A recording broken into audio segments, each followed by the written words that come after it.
Our first asteroid sample return mission is back on Earth, a record ride in space for a NASA astronaut, and our Artemis II mission is making pre-launch progress. A few of the stories to tell you about this week at NASA. On September 24th, the OSIRIS-REx sample return capsule with samples of rock and dust from asteroid Bennu made its historic return to Earth, marking the end of our first asteroid sample return mission.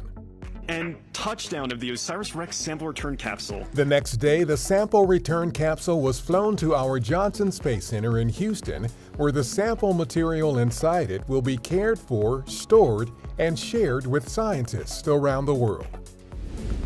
The week saw another historic return from space, this one on September 27th by NASA astronaut Frank Rubio. After spending a U.S. record-setting 371 days in space, Rubio landed safely in Kazakhstan along with 2 crewmates. Rubio's record ride comes to an end. Rubio's extended mission provides researchers the opportunity to observe the effects of long-duration spaceflight on humans.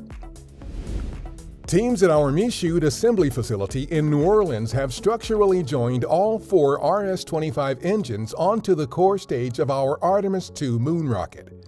Meanwhile, the Artemis II astronauts recently completed the first in a series of integrated ground system tests at our Kennedy Space Center. The Artemis II flight test around the moon and back is the agency's first crewed mission under Artemis.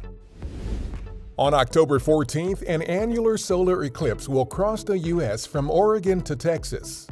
An annular eclipse is also known as a ring of fire eclipse because the moon doesn't entirely block out the sun, but instead leaves a bright ring of sun. Learn more about eclipses at solarsystem.nasa.gov/eclipses. That's what's up this week at NASA.